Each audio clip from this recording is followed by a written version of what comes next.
Presented by Lowe's. Tonight's matchup in the semifinals, it's the Providence Friars and the 11th ranked Arizona Wildcats from the campus of Cal State Fullerton University. The winner gets Michigan State in the championship game of the Honda Center on Sunday night as the Spartans knocked out Boise State earlier today. And the second semifinal pits Providence and Arizona here tonight. Chris Dunn, one of the premier players in all of college basketball and everybody's All-American team. Last night, 18 points, 6 rebounds, 5 assists, 3 steals in their win against Evansville as Providence comes in at 5-0 as he lead Ed Cooley's team into this matchup with Arizona tonight. And for the Wildcats, Sean, they got all they could handle. An overtime win last night for Sean Miller's Wildcats against Santa Clara. And Jared Brownridge had 44 points for Santa Clara Broncos. And in fact, after the game, Sean Miller had this to say: Chris Dunn can score 60 against Arizona tomorrow. That's one thing I would look at if I were ESPN. Well, Coach, we're smart, and we looked at your quotes, so that's why we're using this. So can Dunn score more than Brownridge on Arizona? There's a chance he could get 50. That chance might increase because they lost some of their toughness and size underneath. And for more on that, let's go to Jeff Goodman. Big man Kaleb Tarczewski sprained his ankle last night, his left ankle. He told me before the game he missed about 3 weeks of practice prior to the season for the right ankle.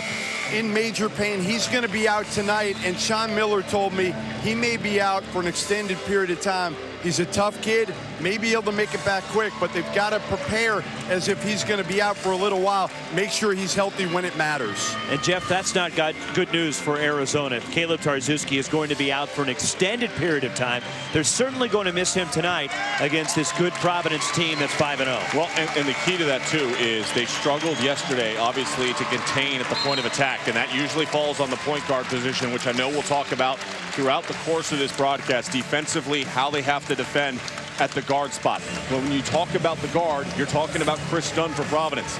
That's why it's problematic, because if he can turn that corner and there's no Tarczewski underneath, he's going to look to finish at the iron. A big Arizona contingent here in Titan Gym tonight for this matchup with Providence. Arizona, the designated home team in the whites, Providence in the black, and Dusan Ristic starting at center as Ristic with his first career start tonight for the Wildcats, celebrating his 20th birthday. He gets the nod in the absence of Tarczewski. And it's Elliot Pitts who had to chase Jared Brownridge all night long last night. I spoke with Pitts before the game. He said he's fatigued, he's tired, he's sore, but he iced up pretty much for the last 17 hours to make sure that he's ready to go in this one. And Ben Bento goes right at Dusan Ristic. And Providence on the board first. Remember, Bentil had a great game last night, a career high for him. 24 last night for Bentil. Kadeem Allen has a shot blocked by Chris Dunn. Out of bounds, it stays with the Wildcats, 12 on the shot clock.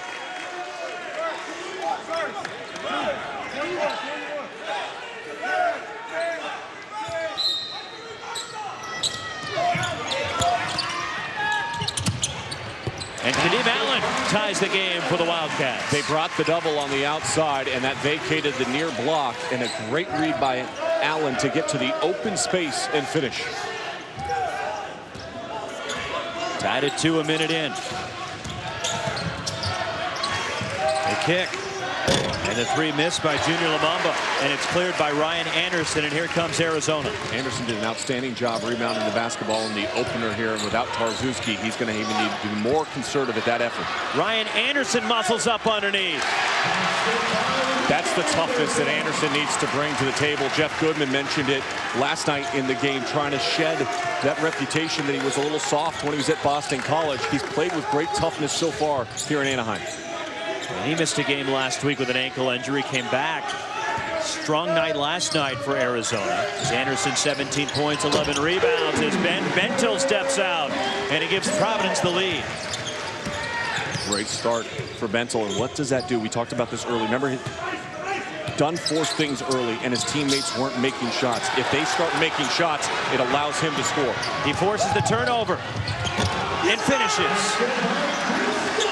Providence is going to play fast, and they're going to pressure you. They're going to try to get you out of their comfort zone. You turn the ball over, they're turning it into 2.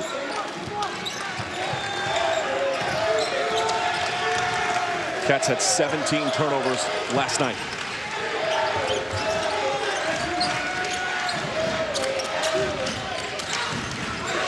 inside 10. Elliott Pitts. Anderson. And a foul called on the drive, and it's on Rodney Bullock of Providence. Now, this is why you've got to value the basketball. Chris Dunn gets his hands on it, pokes it away. The pass was really not a great pass, but still able to corral it and then finish. Changing from one end to the other, defensively to offensively, Chris Dunn uses outstanding athleticism. He's got great speed for being 6'4". Here's Gabe York, Arizona's leading scorer on the year, averaging 15 a game. And now you see that zone. Anderson from the foul line. Yeah, they're going to have to match up in that zone. That was perfect execution to get Ryan Anderson at that free throw line. That's as good as a layup for him. Rodney Bullock, the trailer with a three.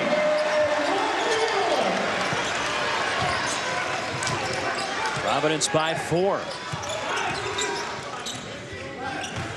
Dusan Ristic missing a three.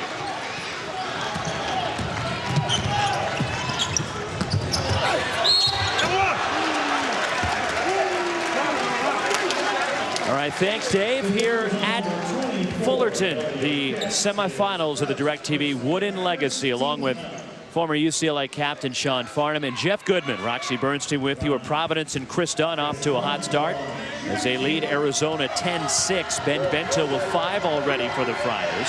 And Chris Dunn at the line for Providence. And if you're just joining us, Jeff Goodman off the top of the show with the news that Caleb Tarczewski, Arizona's Wooden Watch candidate, is out tonight with an ankle injury suffered last night against Santa Clara. And we've seen already the impact of that as far as Providence goes. They're attacking, they're being aggressive, trying to score inside the paint. Dusan Ristic on his 20th birthday makes his first career start in the absence of Tarczewski. And a whistle and an illegal screen off the ball. Defensively, Arizona had problems last night, and here's what Sean Miller, had to say after the game last night. He said Chris Dunn could score 60 against Arizona tomorrow. That's one thing I would look at if I was ESPN. Well, we're smart. We looked at it. And he said, can Dunn score more than Brownridge on Arizona? There's a chance he could go for 50. He's not going to get 50, but he certainly can impact the game and have at least 50 points come off of his fingertips, setting the table for his teammates and then aggressively attacking and trying to score. Here's Ben Bento against Ristic. Left it short over the 7-footer, and Rodney Bullock tips it out. Arizona basketball. A different level of aggressiveness out of Providence in the early stages of this game versus what we saw last night. Last night they came out, they were flat. They didn't really engage in the game until midway through the first half. This game, Ed Cooley's team, they are fired up, as passionate as he is, and they're ready to go. Ed Cooley, his 5th year as the Providence head coach. Deem Allen has it poked away. Chris Dunn, but Allen gets it back. The lob to Ryan Anderson. Anderson already with 6. Anticipation that Dunn was going to be able to pick it up. Fazekas and Lamamba cleared out, and when they cleared out, that's what gave up the backside of the defense. That time as Allen regained possession. The crossover by Dunn. Underneath, Ben Bento lost it going up, and Arizona comes away with it. And Elliott Pitts fouled by Chris Dunn. 2-point game, Providence and Arizona semifinals of the Wooden Legacy. The ball is loose. Anderson needs to be the post presence, the toughness underneath. He's answered the bell early, but Providence is up by 2. ESPN's exclusive presentation. Titan Gym on the campus of Cal State Fullerton, DirecTV Wooden Legacy. Semifinals where Providence leads number 11 Arizona by a score of 10-8. Along with former UCLA captain Sean Farnham, Jeff Goodman with us as well. Roxy Bernstein with you.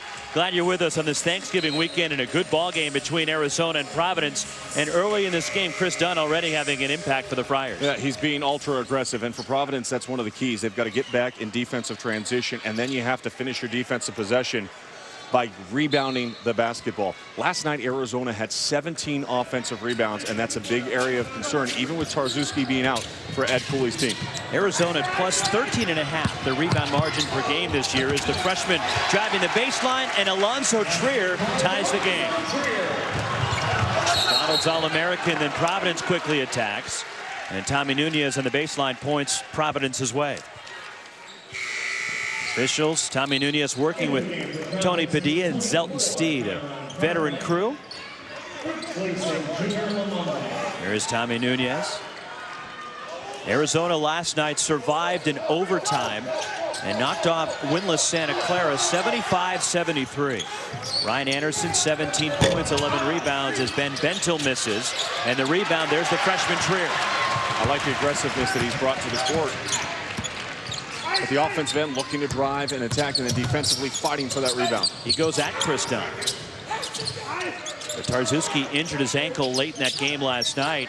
And again, Jared Brownridge went for a tournament record 44 in the ballgame last night for Santa Clara, as Ryan Anderson with 9 of the Wildcats' 13. Man, he's 4 for 4 from the floor right now. He's got the offensive rebound, the putback, the alley-oop. He is impacting this game. And when Tarczewski's out, you look for others to elevate, and Ryan Anderson appears like he's ready to go. 7 straight for the Cats. From the corner, the freshman Jalen Lindsey is fouled on a 3. Rather, the sophomore Lindsey fouled by the freshman Trier. We got 2 big men that can really shoot the ball. Bentil already has a 3, and then he has his hands down below his waist, gives up too much space, and Anderson's going to look at that and say, well, if you're going to give it to me, I'm going to knock it down. Here's more with Jeff Goodman. Now, Ryan Anderson was worried when he decided to transfer from Boston College. He only had 1 year left. So he was scared when he made the decision. He said he even cried after announcing it. Arizona came calling, which is rare that a team would do it at this level. A program at that level would take a guy, sit him out for a year, and only have 1 year. But he's been the best player in practice, according to Sean Miller, every single day. And that's a big part why, as Roxy mentioned last night, he was named captain prior to even playing his first game on the floor for Arizona.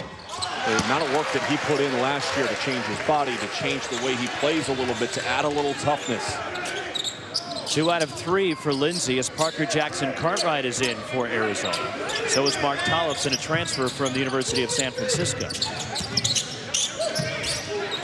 And it's not often, as Jeff alluded to, you'll see a player or in a program invest 2 years in a player knowing they're only going to get 1 season out of it.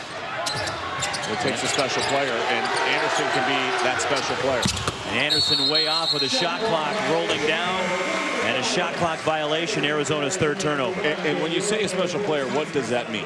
You know, does it mean you're going to score 20 points every single night? No, but he filled a void that Sean Miller had. Sean Miller and his coaching staff doing a superb job of finding not only players that can excel, but the players that excel in their system.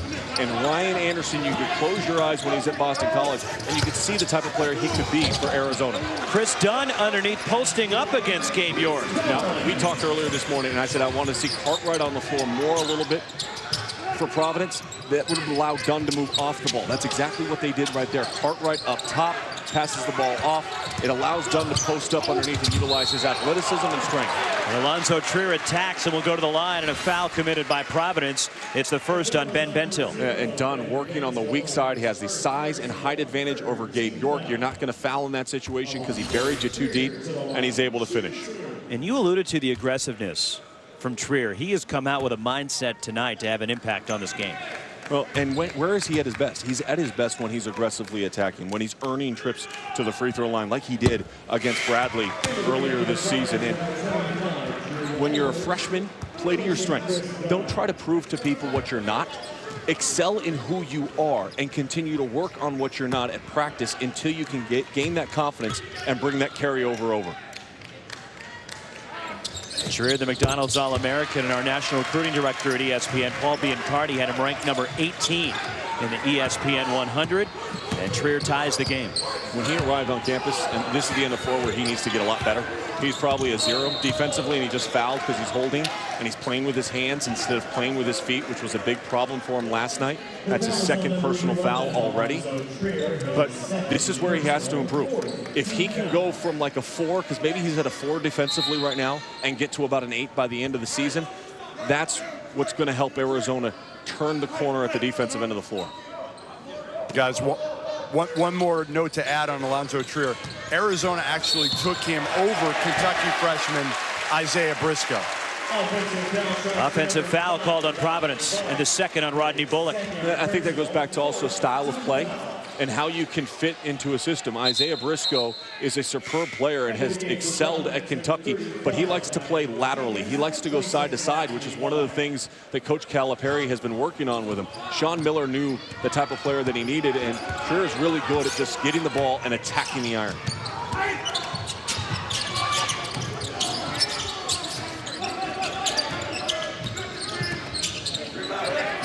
Drew Edwards drawing the assignment of Gabe York. It's York on the drive.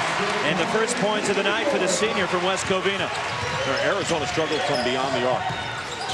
Yesterday, just 3 of 22. York was a big part of that struggle, so nice to see him not settle for the perimeter jump shot and aggressively try to turn the corner. But when Arizona needed Gabe York most last night, he stepped up in overtime. He was outstanding. That one make he had from beyond the arc was in overtime.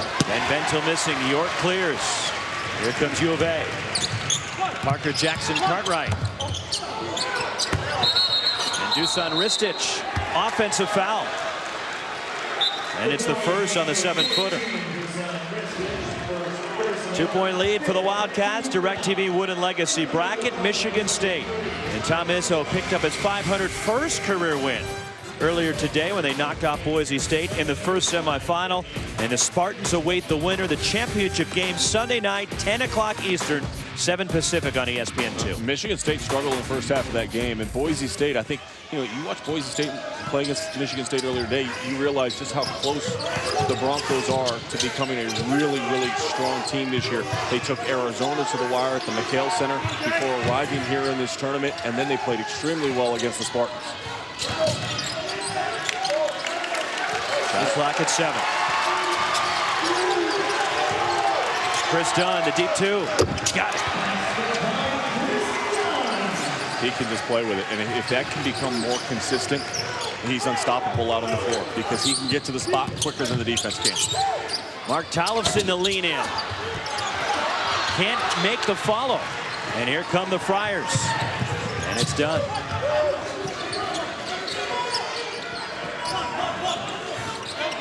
Entertaining first. 8.5 minutes. Chris Dunn left that one short. Dusan Ristich the rebound. Here comes Arizona. But you see how easy he can get to that shot whenever he wants. Parker Jackson Cartwright with a pretty finish.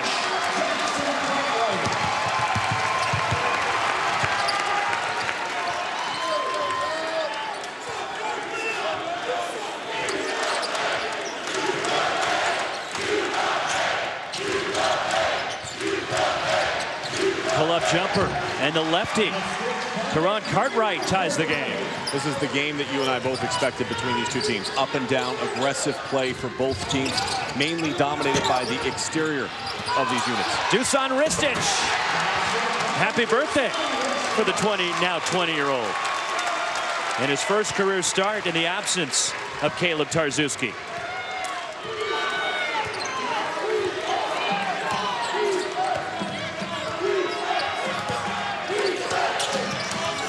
Southern California product. Cartwright is from Compton. Oh, one for Ben Bentil.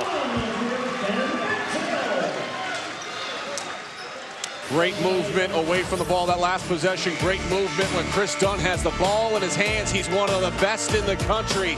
They're going to need him to play like it tonight. We're all even. 9 minutes in.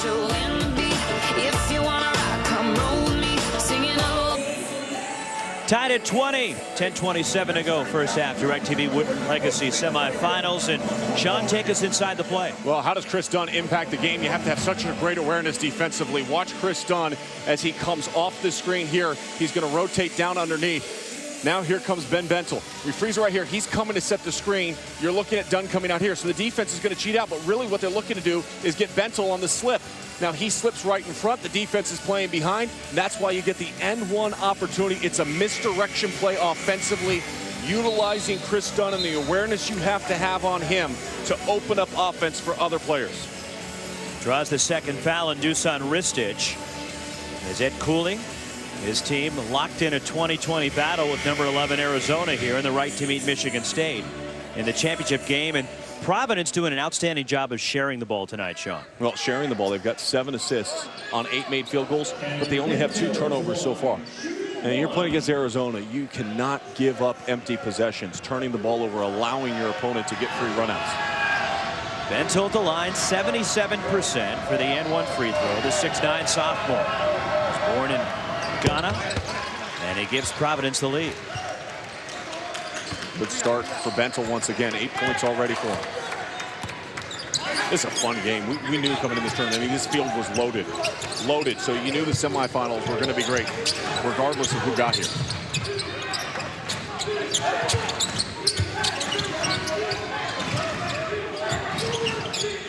Shot clock at 10.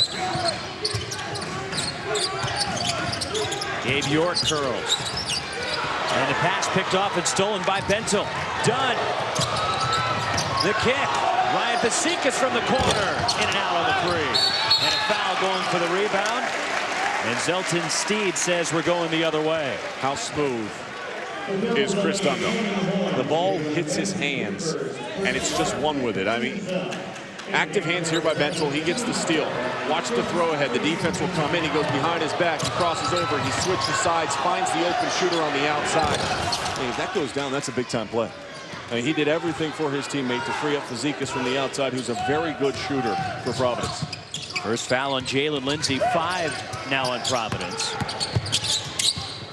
A couple of 5-0 teams in the semifinal of the Wooden Legacy.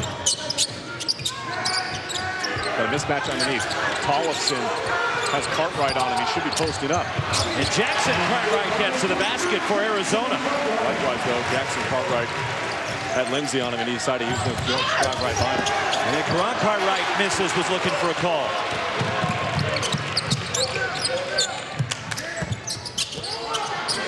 Anderson.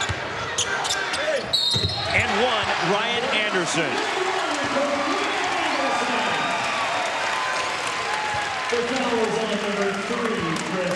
Second foul on Chris Dunn.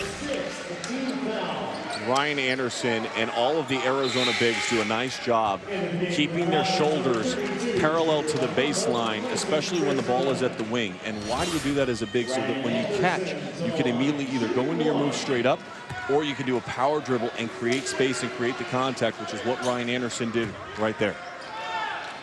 Terrific start for the transfer from Boston College. And Anderson now with 12, a 4-point lead, and Chris Dunn sitting with 2 fouls.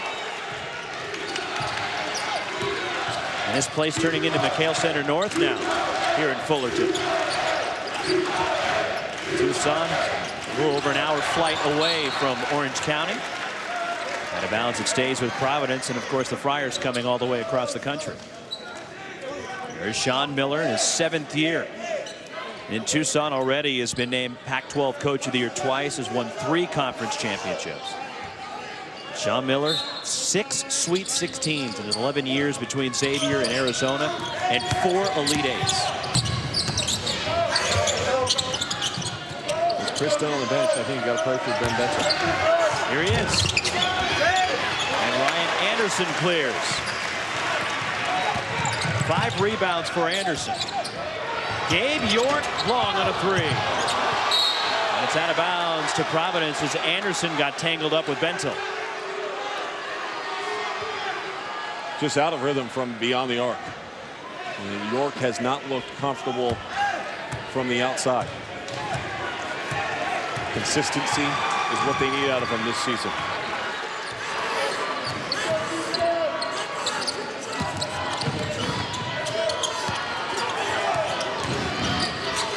Kick, Jalen Lindsey for deep. On the rebound, Gabe York for the Wildcats. And for Providence Friars immediately drops back defensively to take away that transition look.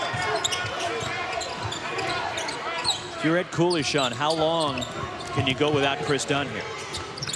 I think if you can get to about the 6-minute mark, that's probably where you want to go, because you can't have one of the best players in college basketball be on the bench when you're playing one of the best teams in college basketball. And that's what you're looking at right now, and you're looking at a 4-point deficit for Providence. Arizona out in front. It's Coach Ed Cooley. Ed, Chris picks up his 2nd foul a minute ago. How long do you go without him? Well, we're going to see. You know, we got to do a better job on the glass, you know, to get offensive rebounds. And Anderson's kind of controlling the game. Hopefully, you know, we got to see how it goes and see where we go from there. But we'll be all right. We'll be all right. 15-3 on the glass. What do you do? Effort? Yeah, effort and call Jesus. I don't know if Jesus is going to be available, but what I do know is this, is the glass has been a big issue, and you've got to do it collectively. Now, they're basically doing what Santa Clara did last night. They're giving up the defensive glass to get back. 0 offensive rebounds so far in the game. However, they have given up 4 offensive rebounds that have led to 6 second chance points for Arizona. Bentil challenged by the freshman Chance Comanche, who just checked in. The rebound, Elliott Pitts. So it's 16-3 in rebounds. Comanche runs the floor, and pass broken up. And here come the Friars. 7 turnovers by the Wildcats. Fazekas in transition. Hits a 3 for Providence. And he could really do a lot of damage and open up the inside of Arizona's defense if he can knock down a couple of those tonight. Freshman with his first points. And Parker Jackson Cartwright goes into the backcourt. And an over and back call, says Tony Padilla, went off the foot of Jackson Cartwright. And now Zelton Steed, one of the other officials, coming over, and they changed the call. Steed had a better look at it, says it went off the leg of the defender Cartwright, not Jackson Cartwright. And it stays with Arizona, 17 to shoot. Good communication by the officials. That's what you look for, is positioning, and sometimes you get stacked up. You're playing from behind. You're making the call, but your partner might see it a little bit clearer. From our angle, I agreed. I thought it was going to go Providence's way. Lonzo Trier up and under, and he walked. A shot clock violation first, and a turnover committed by Arizona. Another one for the Wildcats, and that's 8. So they're rebounding well, but they're not taking good care of the ball. Great finals lined up tomorrow. Xavier versus Dayton. Archie Miller in the final in Orlando. Will his brother be in the final here in Anaheim? Ben Bentil. And a goaltend called on Mark Tollefson. And Bentil now at 10. And Providence reclaims the lead. Tuesday night, the Big Ten ACC Challenge presented by the U.S. Marine Corps. Continues the doubleheader on ESPN at 7:30 Eastern. Number 12 Virginia takes on Ohio State. And then old rivals meet again. Should be a great one. Number 2 Maryland, number 9 North Carolina, Tuesday night on ESPN. Both games also streaming live on Watch ESPN. We're talking about some great players in college basketball. Malcolm Brogdon for Virginia. You think about Melo Trimble for Maryland.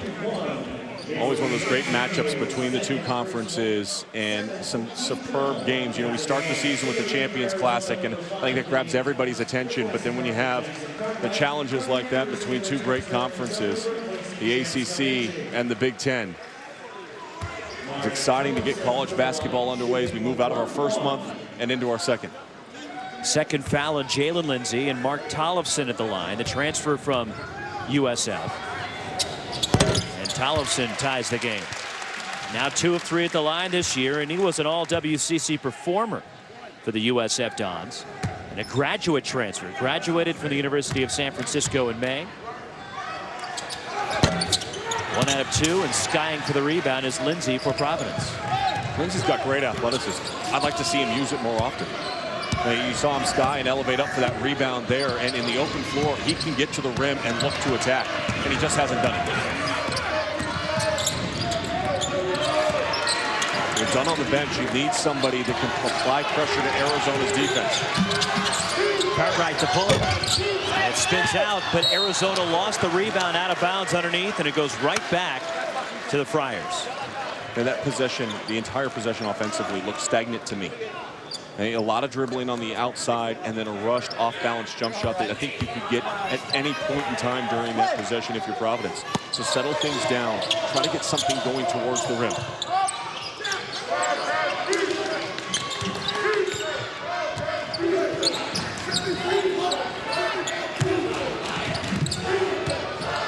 Right, backs it out. Bentil for 3. And Bentil with 13 points after a career-high 24 last night. And the Friars go up 3. Great misdirection once again. You set the on-ball screen, you pick, you pop. The defense is shifting and following the ball. It leaves you open as you move away. Kadeem Allen to Mark Tollefson, who lost the ball out of bounds. 9 turnovers by the Wildcats. What's impressive here is that Providence has taken the lead with Chris Dunn on the bench. Jeff, you were talking about it as far as how long could Ed Cooley go with him on the bench. The answer right now is his teammates are picking up the slack. Yeah, I think you just have to feel it out, and that's what Ed Cooley's doing right here, is seeing how long he can go. Right now, they take that three-point lead, Sean. If he got down a couple possessions, maybe he'd have to go with Chris Dunn. Right now, looks like he might be able to get through the half. Offensive foul on Junior Lumumba of Providence, his first. And he was posting up Gabe York, and there is Dunn on the bench. And Arizona was up 4 with Dunn on the bench, but now the Friars are up 3. Yeah, 8-1 run. And if that can become a consistency for Providence, boy, they're going to have a lot of success. Anderson. Too strong. And Fazekas the rebound. Here come the Friars. Pass broken up by Kadeem Allen. That's a force right there. No need for that pass. Allen draws a foul. And that turnover allows Arizona to not have to go against your half-court defense set up. You're kind of scattered out, you foul, and now you send Allen to the free throw line. Allen, 8 of 12 from the line this year, redshirted last year. After a couple of years ago, Kadeem Allen was the National JC Player of the Year. One more for Allen. There is Dunn. His team still up 2. Allen shooting one more.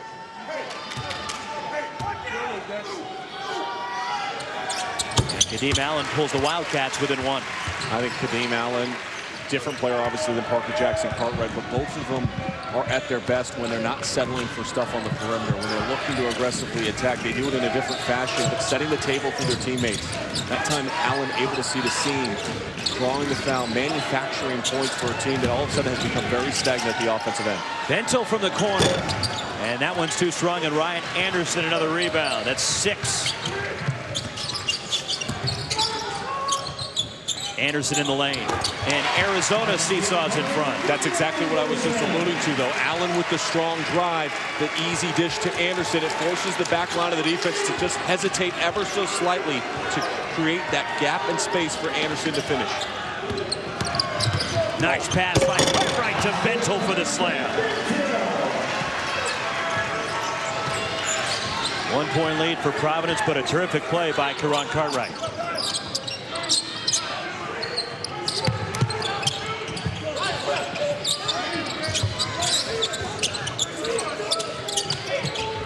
Mark Tollefson steps out. And the rebound secured by Providence and Lumumba. Lumumba did a nice job because Bento was boxing out Anderson, and then you sandwiched him a little bit to secure the rebound, and that's what you have to do when you're smaller, maybe not as athletic underneath. Inside 3 minutes left in the half. Gabe York to steal. York, a deep 2 in transition, just pulled up and drained a 19-footer. Gutsy shot by Gabe York. So the 8-1 run has now been answered by Arizona. You're under 3. If you're Ed Cooley, when do you look at Chris Dunn and say, get back in? If I'm him, I'm thinking right about now. The fans are getting back into it. You can calm them down if you put your best player back out there. If it's a risk or war. Terrific defense by Mark Tollefson, but then Kadeem Allen lost it right back to the Friars. 2:20 to go in the half on a tight one in Fullerton. The Friars have done a nice job utilizing on-ball screens, slipping screens, defense over, helping. Bento able to finish, but Arizona has come up with the answer with Chris Dunn on the bench. They're up by 1.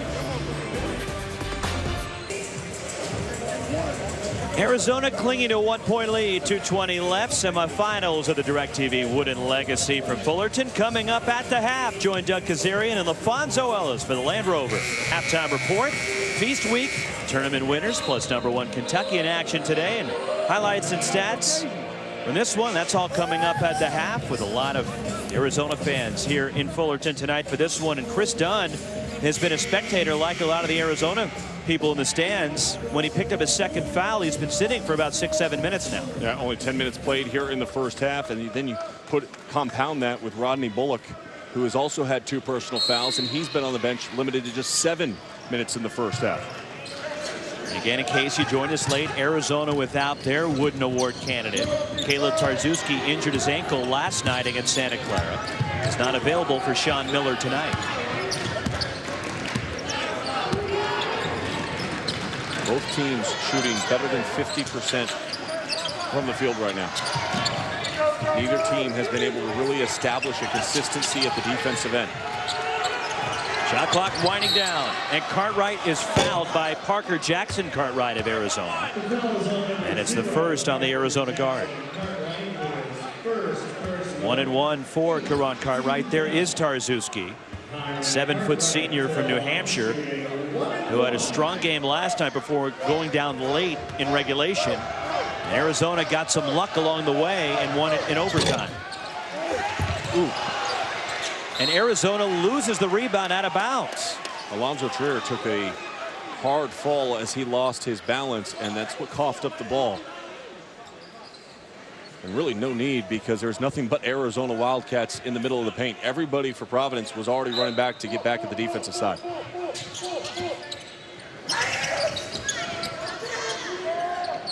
And Bento leads all scorers, 15 for Providence. Ryan Anderson, 14, leading the Wildcats. Anderson has had a sensational first half for Arizona, not only just in the scoring department, but really rebounding the ball, showing some toughness at the defensive end.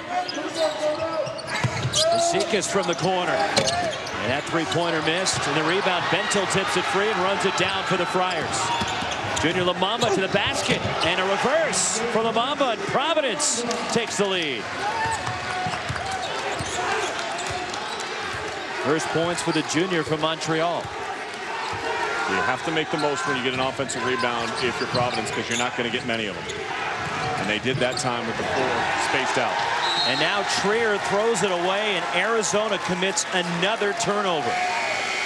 12 turnovers for the Wildcats. Watch Bentel chase this ball down, and as the defense is spread out, Trier was playing hesitant. He was playing flat-footed, and Lamamba able to get by him. Final minute of this entertaining first half at Fullerton.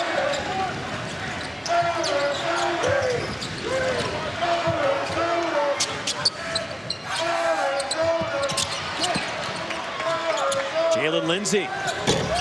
And the rebound, Kadeem Allen. Arizona looks to run.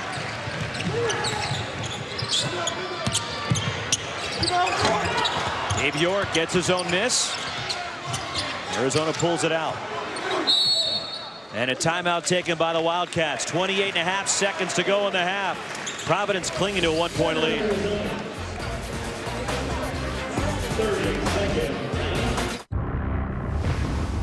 Monsters, are they real? I believe you have seen things no one else has seen. He's been following us!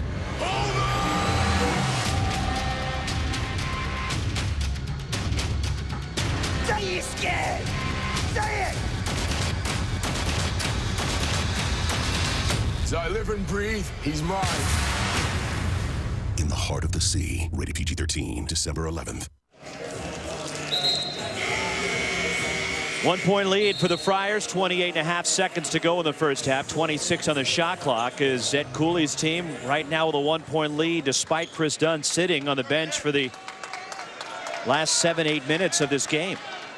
And if you're Arizona, Sean Miller just took the timeout. Where are you looking to go offensively? Well, I think you're looking to get Kadeem Allen going towards the basket, forcing the back line of the defense to move, and then you're rotating Ryan Anderson from behind. Either that or you're posting up Anderson trying to dump it down. But you're going to whittle this down to that 2-second mark.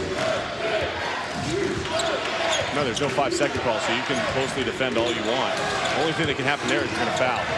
Drew Edwards pressuring Jackson Cartwright. And a tie-up. It's an Arizona ball. 9 on the shot clock, 11.6 to go in the half. And Providence was extremely lucky that there was not a foul call there, because there was contact being made against Arizona. Now you got to go quick, though. 9 seconds. You got to get the ball in bounds and quickly get to the set. Here's Parker Jackson Cartwright. Kadeem Allen attacks. And he gets the floater. But this, as I mentioned, Kadeem Allen looking to drive, and they parted defensively and allowed him to get a very good look. Tony Padilla will stop the clock here, and a timeout was trying to be called by a player on the floor, which it has to be made by a player on the floor as the ball was in play. And we'll see how much time they will have on the clock here for Providence, who does take a timeout here, as there was some indecision from the Friars once they got the ball in bounds, and Chris Dunn is checking in. Indecision by the Friars, but there was no indecision that time by Kadeem Allen when he got the ball in his hands. And he caught the ball, and the defense was scattering. And rule number one, if you're going to be a good defensive team, you have to stop the ball. Nobody picked up the ball right away. Kadeem Allen made the smart play, driving straight line to the basket, and a good finish. And again, this review is to see how much time should be on the clock here for Providence, and when the timeout was called by the Friars. In a first half that's been tightly contested, the largest lead for either side has been 4. We've had 7 ties and 13 lead changes in the first half of this game. What the timeout was signaled was about 3.4 seconds. But when it was actually granted was after that period of time, which is why they're going to end up with 2 seconds. It's not, okay, you can yell timeout immediately, but if the officials don't see it, if they don't hear it, time's still going to run. 2 seconds for Providence, and on the baseline, the Mamba will put it in.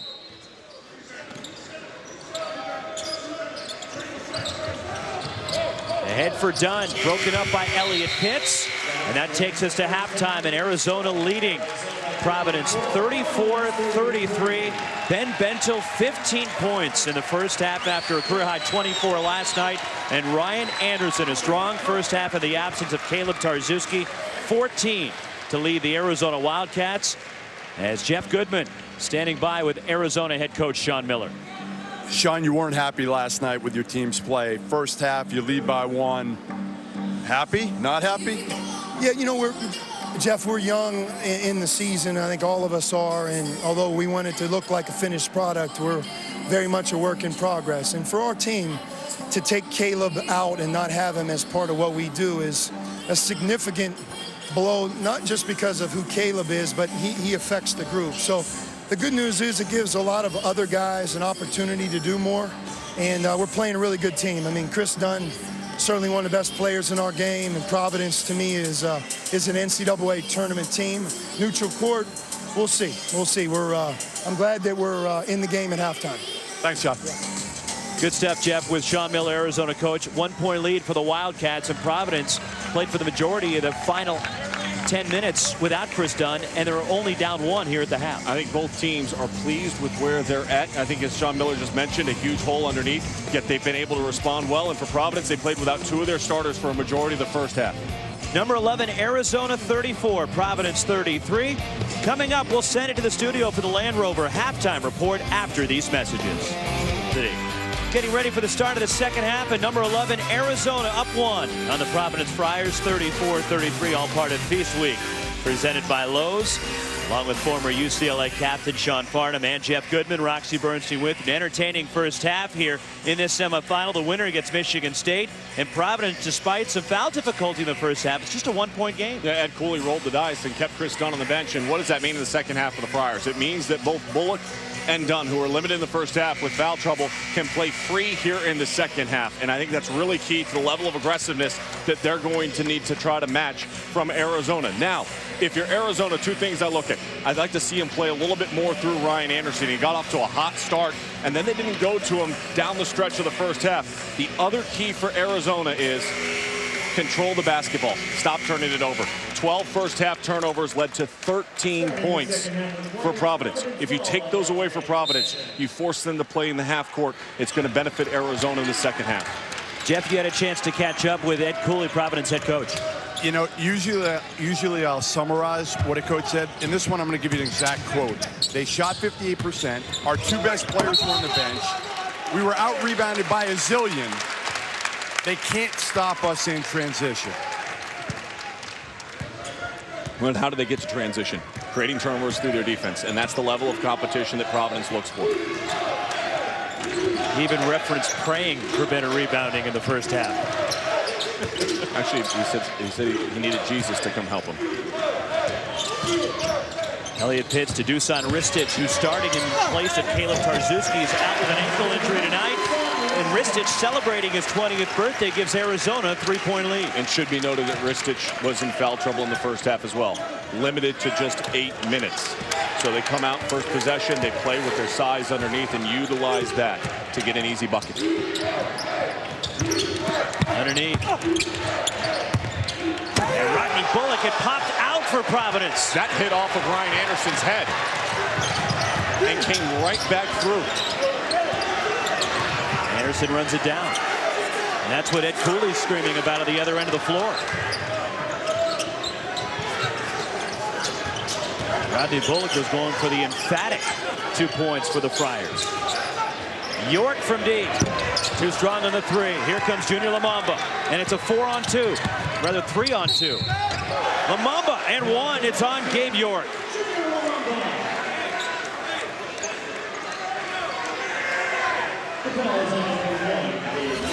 Well, you go back. This is the possession before. Watch the dunk. It goes right off of Anderson's head and comes back through the iron. That was through the net, and that's what completes at 2-point. Now, if it doesn't go through the net and it comes back out, and that's happened sometimes because the rim snaps it and it comes out before going through the net, it doesn't count. If it bounces off the head without coming through the net off your own head, it doesn't count. But that time, it bounced off of Ryan Anderson after it had cleared the bottom of the net. Should have been 2 points for Providence. And the old school 3-point play ties the game for the Friars. Early here in the second half, the winner against Michigan State. And a steal for Providence. Dunn leads Ryan Vazekas to the basket. And Providence takes the lead. Turnovers to points. Now 15 points off of turnovers.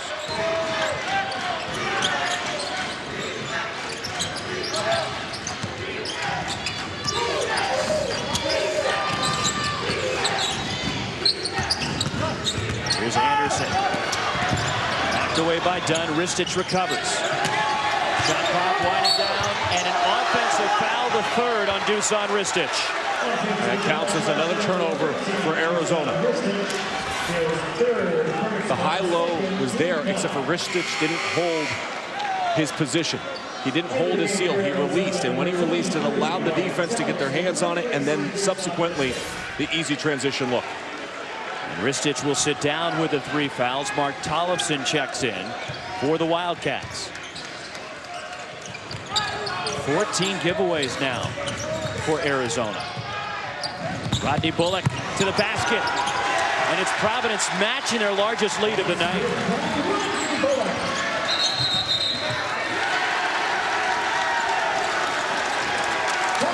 A timeout taken. Sean Miller's team in trouble as Providence rolling right now in Fullerton. 7 straight points for Providence, and the Friars leading number 11 Arizona 40-36. Jeff Goodman, you were listening in to Sean Miller in Arizona's huddle. You know what? There's no more intense coach in the country than Sean Miller. He was getting after his guys about one thing and one thing alone in that huddle. Be the tougher team. Right now, Providence is tougher. They're taking the ball from you, and they are hungrier. And that's what he wants to see here, effort. Well, and that effort goes over to the defensive end of the floor. And, Jeff, you and I were talking about this earlier today. T.J. McConnell, he was a pit bull up top. I mean, he was tough. He was ferocious. And that's what you look for Sean Miller guards up top. This year's 2 tandem guards of Allen and Parker Cartwright aren't quite the same. Yeah, this team misses T.J. McConnell. Let's face it. He was the alpha dog in this team. He was a guy that Stanley Johnson, who came in last year as the guy, ended up really respecting, and McConnell was able to put guys in their place. Is there a guy on this team? Ryan Anderson still trying to figure himself out. These guards, point guards, frankly, they're just not quite good enough right now to lead Arizona. Out of bounds, it belongs to Providence. Chris Dunn, by the way, has picked up his 3rd foul for Providence. And no need to panic with that. You keep playing through. You pick up your 4th, and now you got reason to panic if you're Providence. But I think, Jeff, and this is why we talked about it earlier, too, is this is a growing process. Sean Miller alluded to that when he spoke with Jeff at halftime. You know, we all want to see finished products, but it's still November, and roles change, and what you're asked to do within those roles often determine the level of success of your team. And Arizona right now is still trying to figure out how they fit together, in particular at the defensive end. They're going to be much better by January at that end than they are right now. Rodney Bullock misses a 3, and the Wildcats playing without Caleb Tarczewski tonight. Gabe York missing a 3. Bullock clears the Providence run. And a foul is called on Gabe York. His second as the Friars were attacking, and Fazekas draws the foul on York.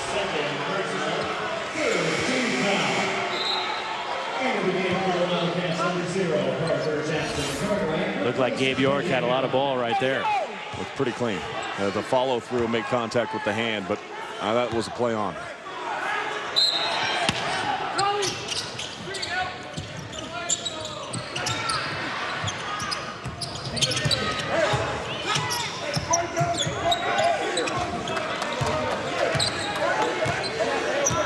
It's done. Elliot Pitts draws the assignment. Junior Lumumba attacks, and Providence has ripped off a 9-0 run.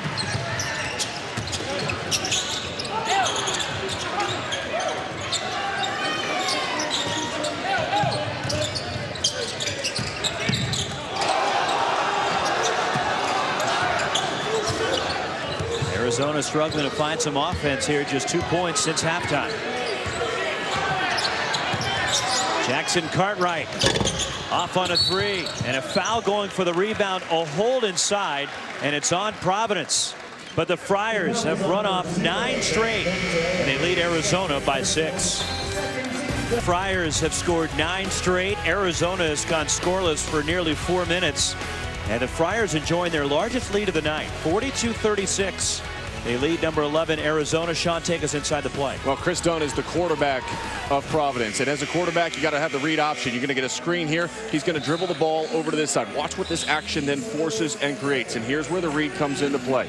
You've got to look at the backside of the defense, and this is the guy who has to make a decision. If he cheats in over here, he takes away that option, then you got to zip it over to the corner, and that's exactly what Chris Dunn does, because Parker Jackson Cartwright gets caught out of position, gives up baseline, easy finish. Good read option play by Providence. Dunn right now sitting with the 3 fouls. Freshman Alonzo Trier in the ball game for Sean Miller. Mark Tollefson on the baseline, and Tollefson ends the 9-0 Providence run. Ryan Anderson got tangled up with Bentil underneath.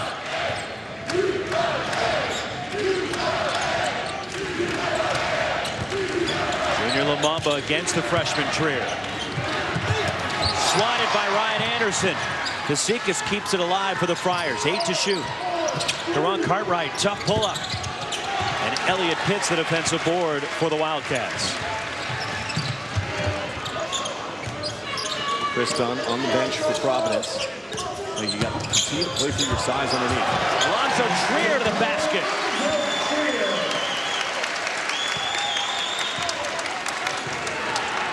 He hasn't played much tonight because he picked up 2 quick fouls in the first half, but he's had an impact, Trier, when he's been in the game. Strong, athletic, ability to finish, driving to the basket. Terrific offensive rebound by Rodney Bullock, and 1. What did Sean Miller talk to Jeff Goodman about? Who wants it more? Who's more aggressive? On this particular play, you've got 3 Wildcats, make it 4, and Bullock just wanted the ball more. Got himself in position, draws the foul. Loose ball situation. Those are type of plays that help you win basketball games. Guys, remember Rodney Bullock hadn't played for 2 straight years. His freshman and sophomore year was suspended his freshman season. Last year blew out his ACL on Midnight Madness, the practice leading up to it. So he's still trying to kind of feel his way, get acclimated, be consistent. Great position by Ryan Anderson there. Anderson has it stripped out of bounds. It stays with Arizona. The and 1 by Bullock puts Providence up 5. It was a foul on Anderson at the other end, was his second. Dusan Ristic back in as Tollefson sits.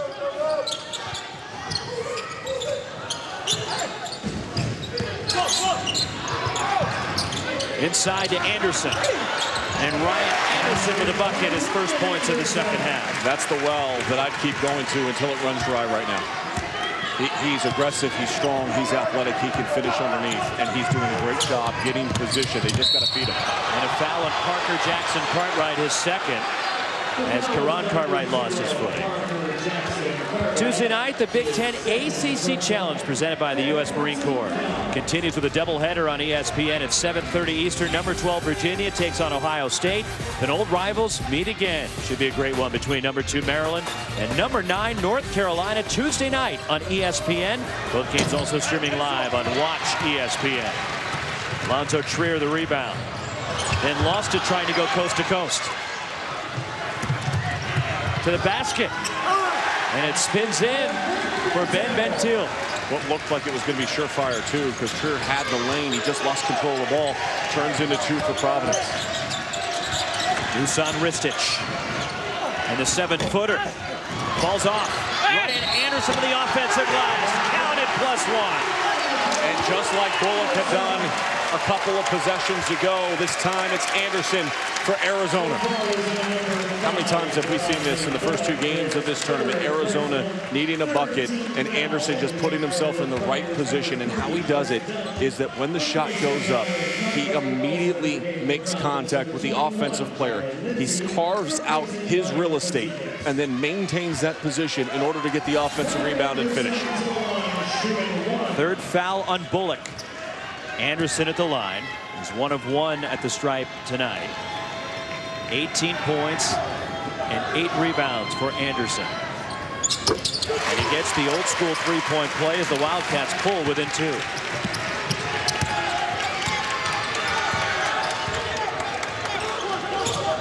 Chris Dunn back in the game.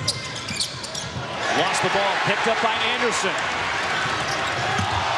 Anderson, the follow by Parker Jackson Cartwright, and we're tied. Smart play by Dunn to back off.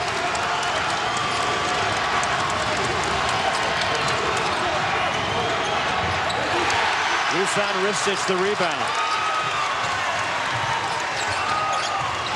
And settle it down, get the ball in the hands of Ryan Anderson underneath.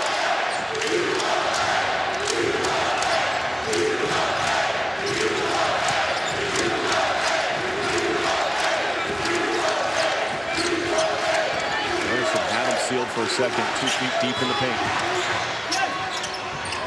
Gabe York misses. Good defense by Bullock. Junior Lumumba has it stripped, but a foul on Parker Jackson Cartwright, number 3.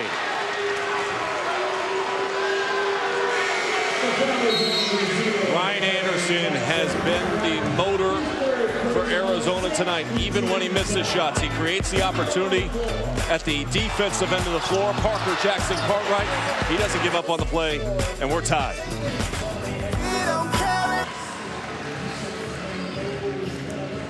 Back here in Anaheim, Wooden Legacy, tie game, Providence 47, Arizona 47, and these 2 coaches know each other well. Sean Miller, Ed Cooley have coached together in the summer the last 2 years. Sean and Cooley under Billy Donovan 2 seasons ago in Colorado Springs. Last year, Ed Cooley says he was hanging with the Millers. It was both Sean and Archie, with Sean as a coach in Greece. 2 years ago, Sean told me a good story. They were at Pikes Peak. Donovan and Cooley went up in Pikes Peak. They didn't ask Sean Miller because they knew he wasn't going to do the whole deal there. All of a sudden, Sean gets a call back from Billy Donovan saying, listen, go to practice without us. I'm coming down the mountain. Ed's not going to make it. So he goes to practice. Donovan shows up a few minutes late. Cooley never made it to practice. 1-1 for Chris Dunn after Kadeem Allen called for the foul. And so it makes tonight, I think, difficult for both of them is they're so close, these 2 coaches, and having to go up against one another here. But the good thing, I guess, for both of them is it's a non-conference tournament instead of if this was the NCAA tournament. Although last year, Ed Cooley went up against Archie Miller in the NCAAs. This is for the rights, though, to play Michigan State and to win a championship.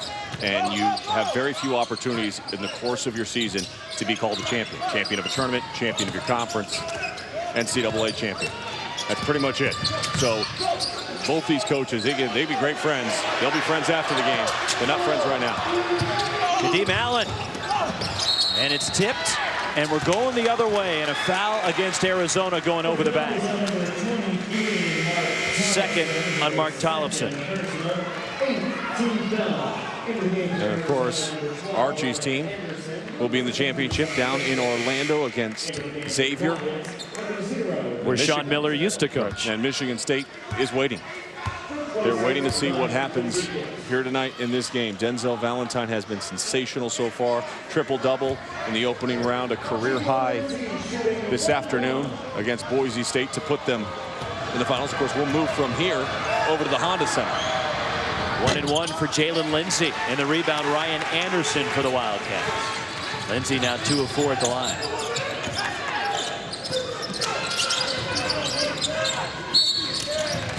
There's a whistle off the ball, and it's a hold against the Friars. Yeah, Lamamba had wrapped up York. Second on Junior Lamamba, and that's 4 on Providence. Friars up 2.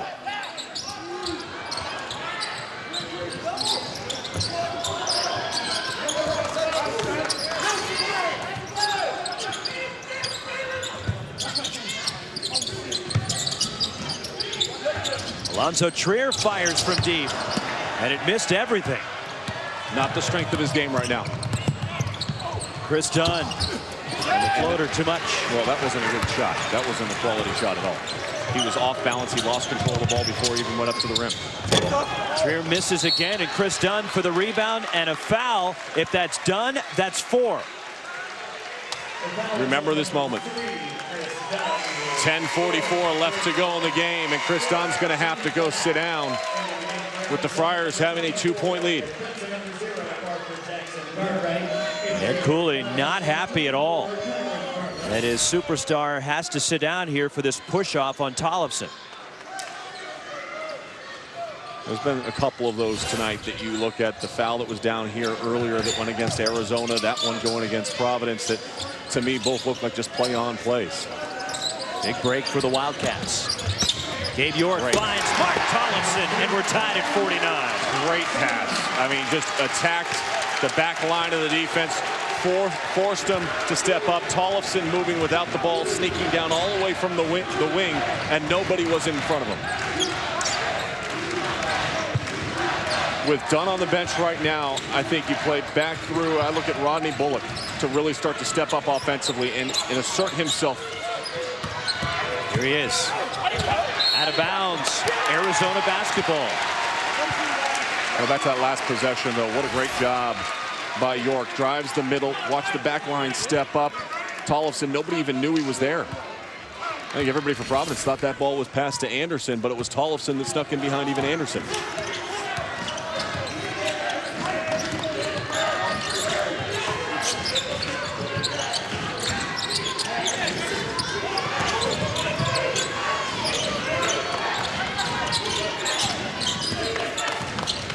York drives.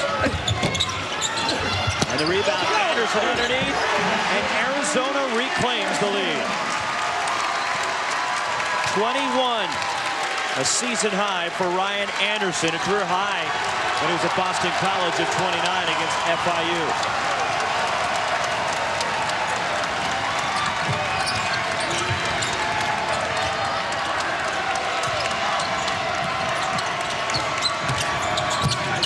Ron Cartwright, and he rattles it home, and the Friars pull even.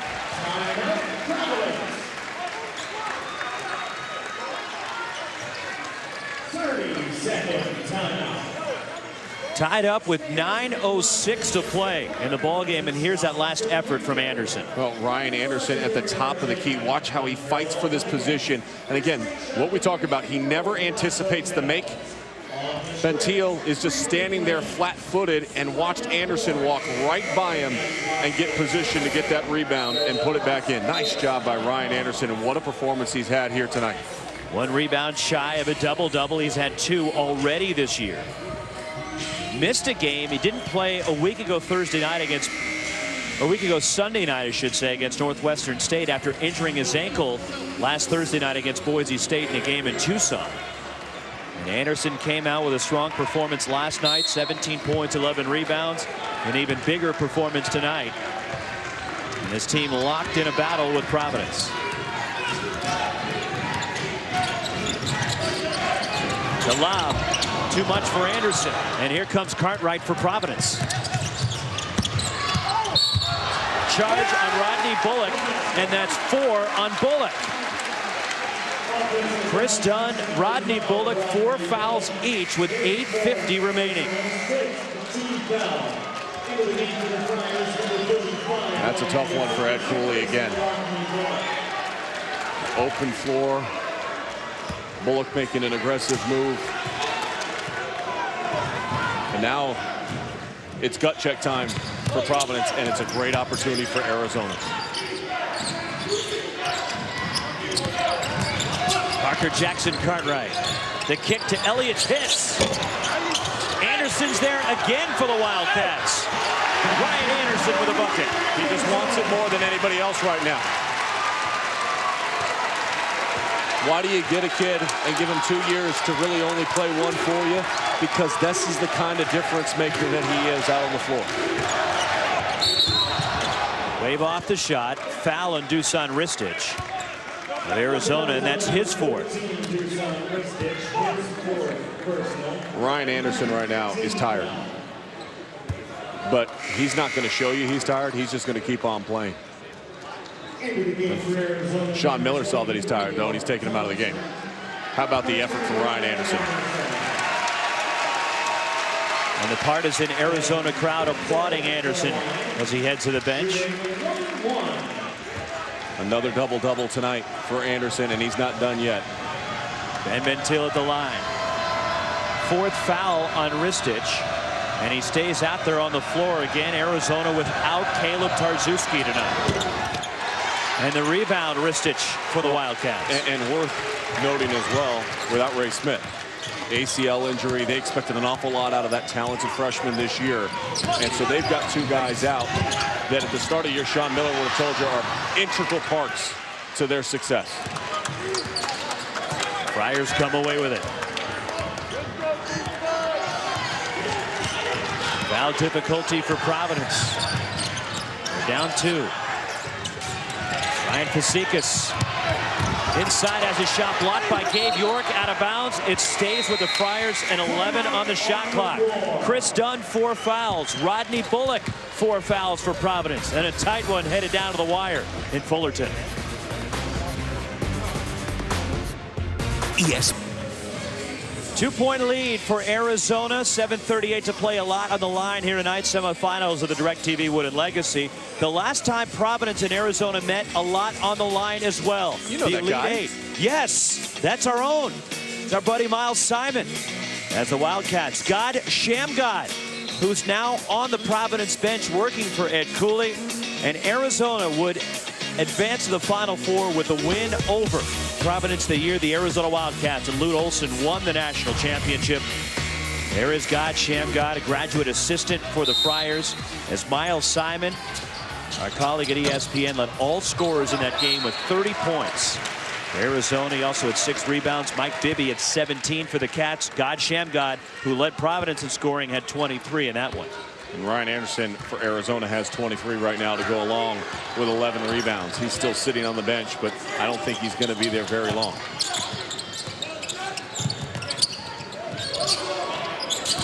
Same question we had in the first half is the same question you have right now for Ed Cooley. Dusan Ristic with a bucket. How long do you go with Chris Dunn and Rodney Bullock on the bench, both with 4 personal fouls? How long can you push it right now? Arizona has matched their largest lead of the night with 7 minutes remaining. An offensive foul. Karan Cartwright called for the push on Parker Jackson Cartwright. The second on Karan Cartwright of Providence. Ed Cooley Here's some of the frustration for him. Take a look at the 2 fourth fouls called against Dunn. This was called against Dunn as he's working over to get the offensive rebound. And then Gabe York was still moving right there. Those were the 4 fouls on both Dunn and Bullock as Dusan Ristic backs his way in. He's playing with 4 fouls. And Ristic gets it in the corner. Fresh shot clock for the Wildcats. Offensive rebounds have been really good for Arizona. From deep.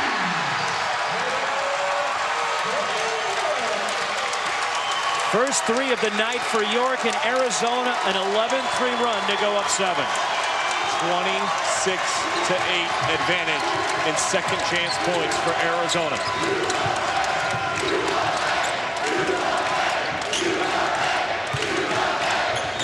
Ryan Fazekas answers with a 3.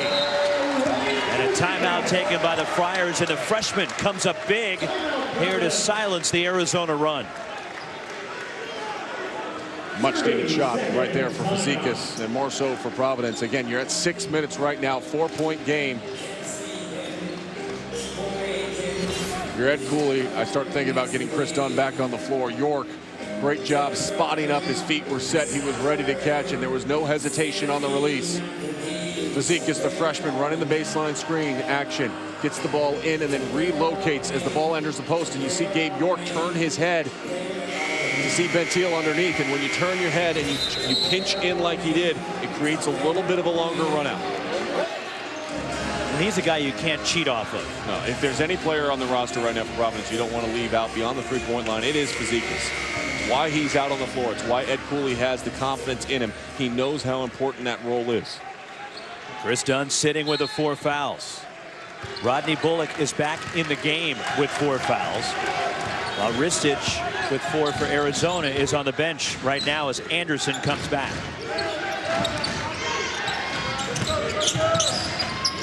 Anderson from the elbow. And cleared by Providence and Ben Bentil.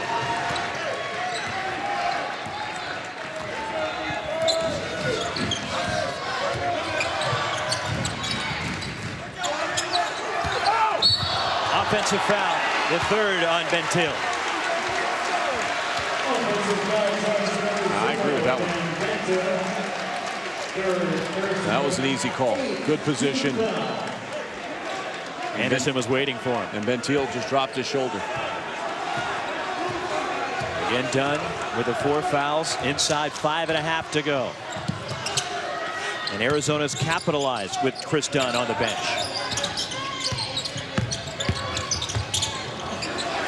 Alonzo Trier missing from the corner. Out of bounds. Arizona basketball.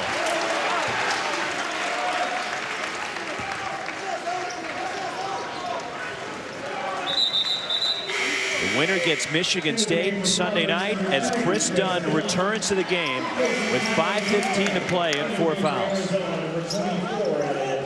You have to be smart. You have to be aggressive, but you have to be really, really smart if you're Chris Dunn right now. He is so aggressive at the defensive end of the floor. He gets a great deal of steals because of how aggressive he plays the passing lanes. You don't want to lunge and reach and get yourself off balance here. He was out for 5.5 minutes, and Arizona capitalized an 11-5 surge to take the lead.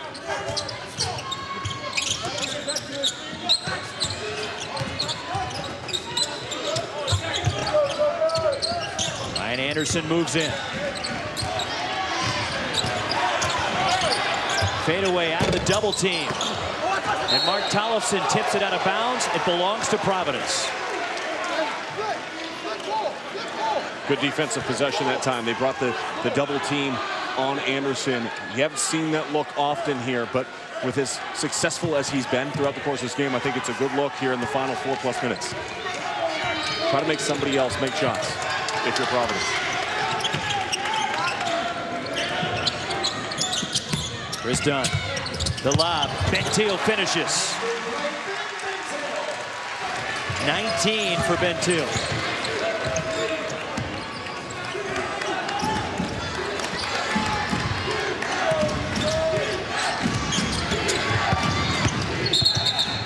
And Parker Jackson Cartwright stepped on the baseline.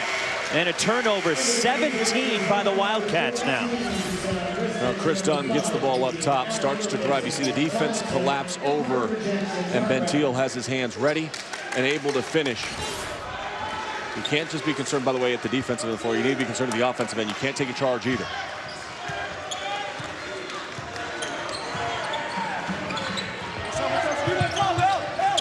Chris Dunn playing off the ball. And now comes to get it. Drives at Elliott Pitts, and a foul on Pitts. That's the first on the Arizona junior guard. Arizona by 2, 3:58 to go. Semifinals, the DirecTV Wooden Legacy. Title game presented by Cars.com. Both games also streaming live on Watch ESPN. And speaking of the Spartans, Michigan State already in the championship of the DirecTV Wooden Legacy against the winner of our ball game here. Arizona up 2. Chris Dunn at the line. And Jeff Goodman, you were in Ed Cooley in Providence's huddle right there during the timeout.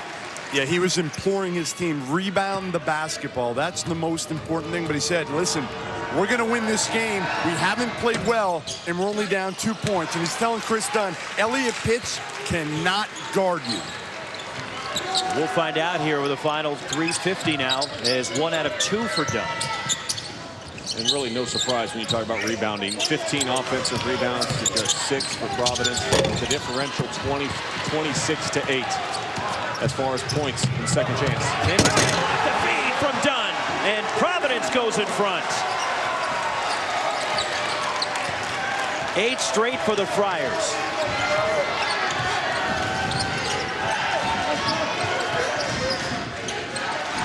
Arizona's been scoreless for over 3 minutes.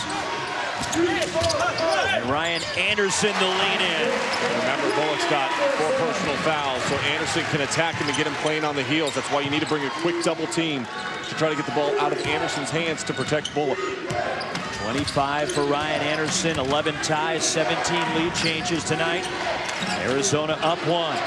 Ben Thiel can't get the roll on the 3, tipped out of bounds by Rodney Bullock. Arizona ball. Very few players can change end-to-end in college basketball like Chris Dunn. Ben Simmons is another one we talk about when they get their hands on the ball rebound-wise. It's just coming up the floor and coming right at you, and a beautiful deliverance of the pass to Ben Thiel, who was filling the lane. But it's really Chris Dunn who starts and ignites that by as soon as the ball hits his hands, his head, his body, everything going up the floor. That's why NBA scouts are here by the dozens. Gabe York in space hits his second 3 of the night. Here's your answer. It was York last night that stepped up in overtime. There may not be overtime, but these are game-winning moments where you need big players to make big plays. And Chris Dunn makes a huge play for the Friars. Delay of game warning to Providence. As Chris Dunn, after the ball went through the hoop, nudged it a little bit. He has 11, and it's a 2-point game.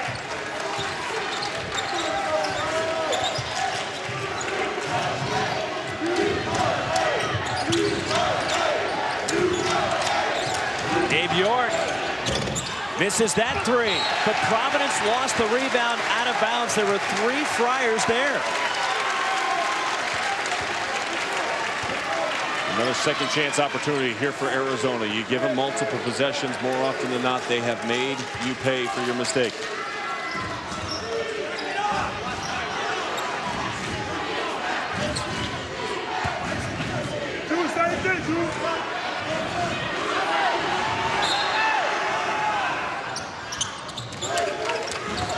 And Mark Tollefson can't handle the pass, and a foul will put Dunn at the line.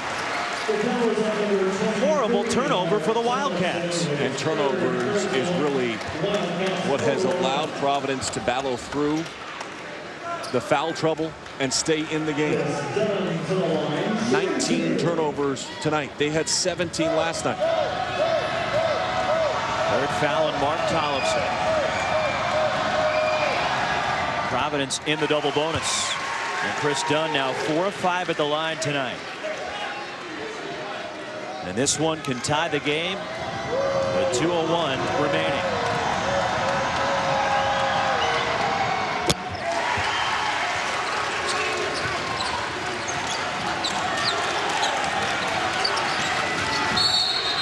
timeout taken by the Wildcats.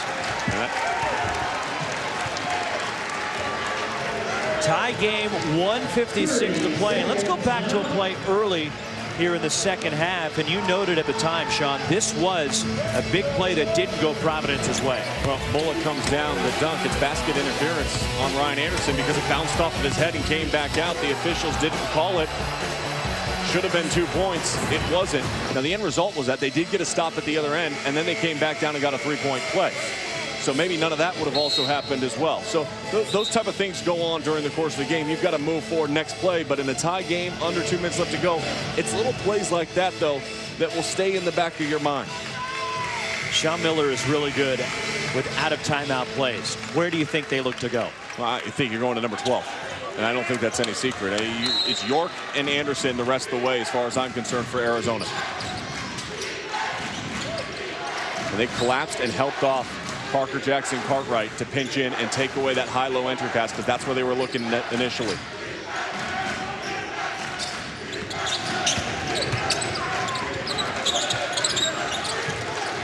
Here's York.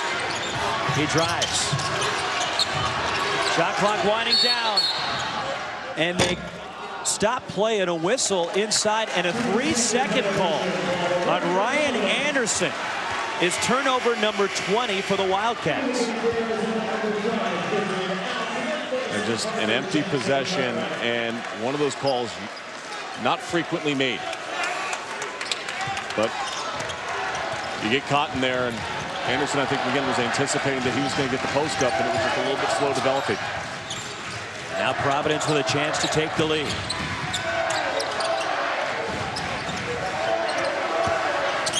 Chris Dunn, the step back, and Providence goes in front. Ed Cooley told me when I went to practice last month, he said, in big moments, people talk about Chris Dunn's shooting ability. In big moments, when you need big plays, he's the guy who's going to have to take the shots for our team, and he'll make them. That was a big one right there.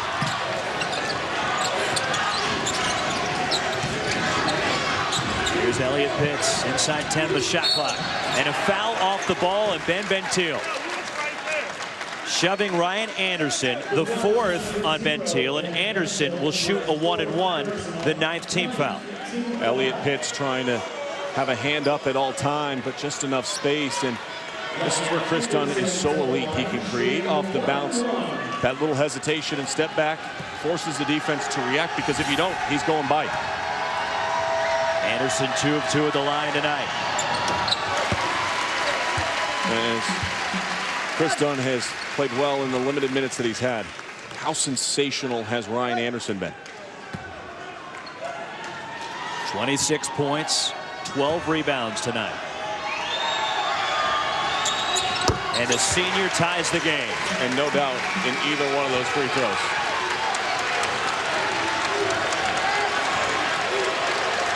And he goes to get on-ball screen eventually here for Chris Dunn.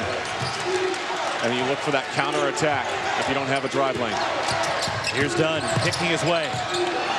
Spins, gets it. Oh, just stop. Just stop. That is an NBA move right there. Arizona uses their last timeout. I'm going to tell you right now, we hashtag a lot of dunks, SC top 10 plays. That is a top 10 play based on footwork, time, possession, and the importance of which it was made in the game. Watch Chris Dunn. Comes off, 2 defensive players tracking him, elevates, reverse pivot, knock it down. Beautiful move. Well, earlier when Jeff Goodman was in the Providence huddle, Ed Cooley told Chris Dunn, Elliot Pitts can't guard you. Well, I got news. Not only can Elliot Pitts not guard Chris Dunn, I don't think anybody in the country can guard Chris Dunn. And that's why he's so elite as far as players in the game of college basketball. Guys that can make plays, do it all by themselves. And he's one of the very best in the country. And you see right there why National Player of the Year candidates elevate in the pressure moments. Dunn has 9 of the last 11 points for Providence in the game against one of the best teams in all of college basketball. So you've got one of the best players going against one of the best teams, and right now the player has given his team a 2-point lead with under 30 seconds. For Sean Miller, Sean, how does he handle this? You're down 2. You can play it for the final shot if you want.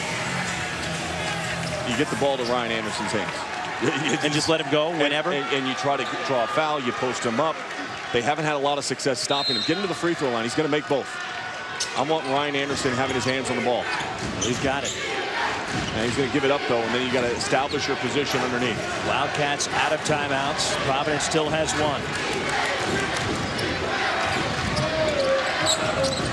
And Parker Jackson Cartwright throws it away. Chris Dunn. The spike. Make it 11 of the last 13. Arizona ball. 5.6 to go. But a turnover again proves costly for the Wildcats. Turnovers have derailed Arizona all night long. None more costly than that one. And I'll tell you what, Parker Jackson Cartwright had Ryan Anderson open. He didn't see him. Misses the 3, and the Providence Friars have come back and knocked off number 11 Arizona. They overcome foul difficulty, and Chris Dunn takes the game over and propels Providence into the championship of the Wooden Legacy to take on Michigan State. A lot of people around college basketball maybe haven't seen Chris Dunn play a lot. You got a chance to see him tonight. Foul trouble or not, he was the best player in the gym and in the biggest moments. 11 out of the final 13 points for the Providence Friars came off of his fingertips. And a 4-point victory for Providence as they stay unbeaten. I mean, what a game. Unbelievable. Providence behind Chris Dunn. They'll play Michigan State Sunday night in the championship of the DirecTV Wooden Legacy. Coming up next, it's NBA Tonight. Again, the final. Providence 69, Arizona 65. For Sean Farnham, Jeff Goodman, and our ESPN crew, Roxy Bernstein saying so long from Southern California. Good night.